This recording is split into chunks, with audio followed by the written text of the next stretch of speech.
ओम शांति। पहलगांव में हिंदुओं पर हुए हमले का क्या है सच। देखिए 22 अप्रैल को कश्मीर के पहलगांव में जो दर्दनाक घटना घटी है, जो हिंदुओं की निर्मम पूंछ पूंछ कर हत्या की गई है, उससे हर किसी की आंखें नम हैं। हर किसी को बहुत दुख है, बहुत दर्द है, हर किसी को पीड़ा है। और जिनके घर से, जिनके परिवार से जो लोग चले गए हैं, जिनकी निर्मम निहत्यों की हत्या की गई है, उनके दिल पर, उनके परिवार वालों के दिल पर क्या बीत रही होगी। एक कैसा समय आ गया है। आप सभी ने एक घटना को सुना ही होगा, देखा ही होगा। पहलगांव में बड़ी भयानक घटना घटी है 22 अप्रैल को। एक घटना पूरे विश्व को कहो तो एक झकझोरने वाली घटना है। पूरे विश्व को झकझोर दिया है इस घटना ने। सिर्फ ये बात हिंदुओं के लिए कहने की बात नहीं है, सिर्फ हिंदुओं का ही वध नहीं हुआ है, ये समझो कि पूरी मानवता को झकझोर करके रख दिया है। पूरी मानवता को गोली मार दी गई है, पूरी मानवता को, दुनिया की। यहाँ मरने वाले हिंदू हैं। और जब ऐसी कई जगह घटनाएं देख चुके हैं, और ऐसा हुआ है कि जब हिंदू मरते हैं, चाहे वो बंगाल में मरे, चाहे वो कश्मीर में मरे या बांग्लादेश में मरे, कहीं भी मरे, हिंदुओं के मरने का दुख ज़्यादा किसी को नहीं होता है। थोड़ा बहुत लोग, हिंदू लोग आपस में बातें करते हैं और फिर उस चीज़ को भूल जाते हैं। बात चली जाएगी, पुरानी हो जाएगी, 2 दिन 4 दिन के बाद बात पुरानी हो जाती है। और इसलिए भी दुख नहीं होता है कई बार, क्योंकि हम लोगों को लगता है कि हमारे परिवार में से तो कोई नहीं गया है, हमारे परिवार से कोई नहीं था। लेकिन ये बात जो है, कहीं जहाँ जहाँ के लोग, जैसे जिस क्षेत्र से लोग मरे हुए हैं, वो लोग इस बात को नहीं कह पाएंगे। जैसे हरियाणा के लोग भी इस बात को नहीं कह पाएंगे, क्योंकि उसमें एक करनाल का एक युवा था। आप सभी ने उसकी स्टोरी सुनी होगी, और जिसकी शादी 18 अप्रैल को हुई थी। आप सोचो कि 18 अप्रैल को जिसकी शादी हुई थी और 22 अप्रैल को वो समाप्त हो गया। अब आप विचार कीजिए कि उस बच्ची पर, बेचारी पर क्या बीत रही होगी। कौन उस बच्ची के दुख को समझेगा, और उसके माता पिता के ऊपर क्या बीत रही होगी, उसके पूरे परिवार के ऊपर क्या बीत रही होगी, वो बच्ची के ऊपर क्या बीत रही होगी, और उसके रो रो के कैसा बुरा हाल हो रहा होगा। कि सोचो वो गई थी घूमने के लिए, और घूम करके, माना 18 अप्रैल को शादी हुई और घूमने के लिए गई थी, और वहाँ से वो मेहंदी तो उसकी छूट नहीं पाई, और अपने हाथों में अपने पति की बॉडी को अपने घर वापस लेकर के आई। क्या बीत रही होगी उसकी। सोचिए कि उसके हाथों की मेहंदी नहीं छूटी, उसके ऊपर क्या बीत रही होगी, कितना दर्द होगा। और उसके तो दर्द की कोई सीमा नहीं होगी, उस परिवार के ऊपर क्या बीत रही होगी। ऐसे 28 लोग मारे गए हैं। और जब उस बच्ची ने, बेचारी ने बताया, तो उसको पूछ पूछ करके मारा गया। उससे, उसके पति से पूछा कि तुम कौन हो, हिंदू हो, हिंदू हो, हिंदू कह करके जब उसने बताया, तब उसको मारा गया। उसके कपड़े उतार के मारा गया। कैसे कैसे बेचारी को, उसको कितना दुख, कितना दर्द है, उसका क्या हाल है उसका। वो सारे जो आतंकवादी आते हैं, जो मारते हैं, देखिए वो हिंदू पूछ करके ही गोली चलाते हैं। ऐसा क्यों करते हैं। ऐसे पापियों के लिए क्या सजा होगी। अरे ऐसे पापी जो किसी से तो नहीं डर रहे हैं, तो कम से कम भगवान से तो डरो। वहाँ तो उसको इंसाफ तो सबको देना ही होगा।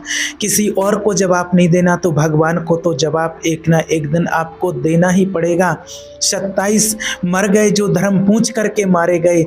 जिसका पति मरा, उस बच्ची ने, बेचारी ने बताया कि उसके पति से पूछा गया कि तुम कौन हो। उसके हाथ में कलावा देख के मारा गया कि कलावा पहना है, और कपड़े उतार करके चेक करके उसको मारा गया। और जब उसने बताया कि ऐसा पूछ पूछ करके ऐसे मारा है। देखिए लोगों के अंदर मानवता बची है क्या, कहाँ से मानवता बची है इस इतनी बड़ी घटना पर। और कितने लोग अभी भी शांत और चुप बैठे।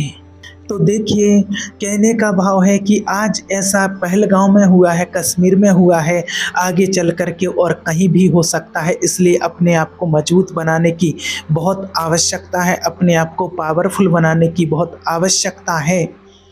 इस बात को आप समझिए, इस इशारे को समझिए, ये अंत समय के इशारे हैं। और अगर अभी भी नहीं समझेंगे, अभी भी नहीं संभलेंगे, तो फिर कब संभलेंगे और कब समझेंगे। जो हमें परमात्मा ने इशारे दिए थे कि लास्ट समय में क्या क्या होगा, ऐसे ऐसे सीन आएंगे कि जहाँ जाएंगे खुशियाँ मनाने, और वो खुशियाँ हमारी ज़्यादा दिन तक नहीं रह पाएंगी। तो आज वो समय हम प्रैक्टिकल में देख रहे हैं। और इस दर्द को तो वो ही समझता है जिसके परिवार से जब कोई जाता है, और जिसके परिवार से जाता नहीं है, जिसके ऊपर बीतती नहीं है, तब तक उसको वो दर्द समझ में नहीं आता है। तो देखिए, आने वाला समय तो और ही खतरनाक होगा, और ही ये आतंकवाद, ये अत्याचार, ये पापाचार, ये भ्रष्टाचार तो दिन प्रतिदिन बढ़ने ही हैं। और हम देखते ही आ रहे हैं कि बढ़ता ही जा रहा है, दिन प्रतिदिन बढ़ता ही जा रहा है। तो आने वाले समय में और क्या क्या होगा ये तो हमें नहीं कह सकते हैं, लेकिन परमात्मा ने जो हमें इशारे दिए हैं, और उन इशारों से साफ साफ दिख रहा है कि आज इस दुनिया में जो जो भी घटनाएं घट रही हैं, चाहे अमेरिका में जो आग लगी हो, या फिर और एक दूसरे देशों में जो युद्ध छिड़े हों, या फिर और अपने ही देश में जो घटनाएं घट रही हैं, तो इससे स्पष्ट हो रहा है कि समय बहुत नज़दीक है। और आज एक जगह आतंकियों ने हमला किया है, और कल के दिन कहीं और हो, कहाँ क्या हो जाए इसका कोई भरोसा नहीं है। इसलिए अपने आप को बहुत शक्तिशाली और मजबूत बनाने की आवश्यकता है, क्योंकि समय दिन प्रतिदिन बदलता जा रहा है। इसलिए अब गफलत नहीं करनी है, हमें समय को बर्बाद नहीं करना है, और परमात्मा से हमें शक्तियाँ लेना है, और परमात्मा का ध्यान करके और मेडिटेशन के माध्यम से हमें अपने अंदर वो पावर, वो शक्तियाँ एकत्रित करनी है, जो ऐसे समय आने पर हम ऐसी परिस्थितियों का हम सामना कर सकें और अपने आप को सुरक्षित बचा सकें, हम स्वयं की रक्षा कर सकें। इतना तो हमारे अंदर होना ही चाहिए। अगर हम दूसरे की रक्षा नहीं कर सकते, तो कम से कम हम अपनी रक्षा तो कर सकें। इतना तो हमारे अंदर पावर होनी ही चाहिए। आज ऐसे ऐसे लोग पैदा हो गए हैं जिनके अंदर जरा भी दया का भाव नहीं है, जरा सी भी उनके अंदर दया नहीं है, जरा सा भी उनके अंदर धर्म नहीं बचा है। तो देखिए, ऐसी निर्मम हत्या कर दी इन आतंकवादियों ने। तो ऐसे समय को देखते हुए, और समय की जो गतिविधियां जो इतनी स्पीड से बदल रही हैं, और समय में जो बदलाव आ रहा है, और जहां आज हम अपने घर से बाहर निकलते हैं और महसूस करते हैं कि सुरक्षित नहीं है, ऐसा जब समय आ गया है, तो ऐसे समय का ही परमात्मा ने इशारा दिया था, और वो आज हम सभी के सामने हम स्पष्ट रूप से ये सीन देख रहे हैं। और आगे चल कर के तो समय बदलना ही है, और स्पीड से बदलता ही जा रहा है। तो भगवान तो हमें रोज इशारे दे ही रहे कि अंत के समय माया का क्या विकराल रूप होगा, और माया के पांचों ही विकार और प्रकृति के पांचों ही तत्व अपना एक इतना विकराल स्वरूप दिखाएंगे। अभी भी देखिए, जब कुछ ऐसी घटनाएं घट जाती हैं तो कितने हलचल में आ जाते हैं। तो ये थोड़ी सी हलचल, उसी में ही हम हिल जाते हैं। तो अंत में तो और कितनी भयावह स्थिति होगी जिसका कोई पता नहीं है। तो उस समय हमारी स्थिति अचल अडोल रहे, उसके लिए हमारा पुरुषार्थ क्या हो रहा है, ये हमें देखना है, ये हमें उस पर विशेष करके ध्यान देना है। इसलिए देखिए, अपने आप को समय की समीपता को देखते हुए और अपने आप को सुरक्षित करने के लिए हमें हमेशा परमात्मा से कनेक्ट रहना है, परमात्मा का ध्यान करना है, परमात्मा से वो पावर लेनी है, वो शक्ति लेनी है, जो हम अंत समय में ऐसी परिस्थितियों में सुरक्षित और सेफ रह सकें। ऐसा समय और कितना भयानक विकराल रूप होगा, जो परमात्मा ने हमें इशारे दिए हैं कि कुछ कभी कभी ऐसा समय भी आ सकता है, कर्फ्यू लग जाएंगे, घर से बाहर नहीं निकल पाएंगे, ऐसी ऐसी चीज़ें, ऐसे भी सीन हमें सामने देखने को मिलेंगे। और अचानक कुछ भी हो सकता है जिसका कोई भरोसा नहीं है। और आज जो घटनाएं देख रहे हैं, ये सारी घटनाएं अचानक की ही हैं, जिसका कभी कोई भरोसा नहीं। किसी ने कभी कुछ सोचा नहीं था कि अचानक क्या हो सकता है। भाई, शादी के जोड़े हैं, घूमने के लिए गए थे और अच्छे के लिए गए थे, घूमने के लिए ही, और वहाँ अचानक क्या हो गया कोई सोचा भी नहीं था, किसी ने कभी उसके मन में कभी संकल्प ही नहीं आया होगा, कभी विचार भी नहीं आया होगा। जब कोई जाता है ऐसे नई नई शादी हुई है और घूमने के लिए, तो किसी के मन में इस प्रकार से कोई संकल्प और कोई विचार भी नहीं आते हैं कि ऐसा हो जाएगा। इसलिए देखिए अचानक कुछ भी हो सकता है, इसलिए हमेशा अपने आप को एवर रेडी रखो, अपने आप को हमेशा तैयार रखो, अपने आप को सुरक्षित रखो। भगवान से वो पावर, वो शक्तियाँ रोज़ लेते रहो और अच्छे नेक कर्म करते रहो।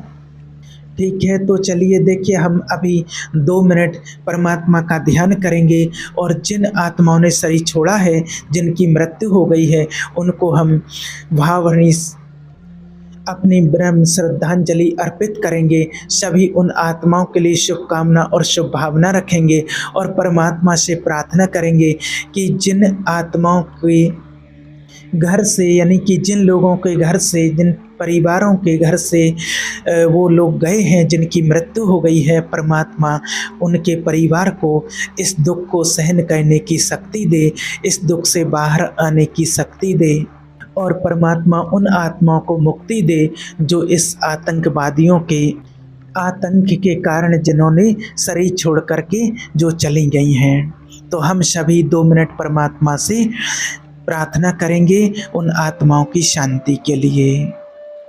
ठीक है, ओम शांति।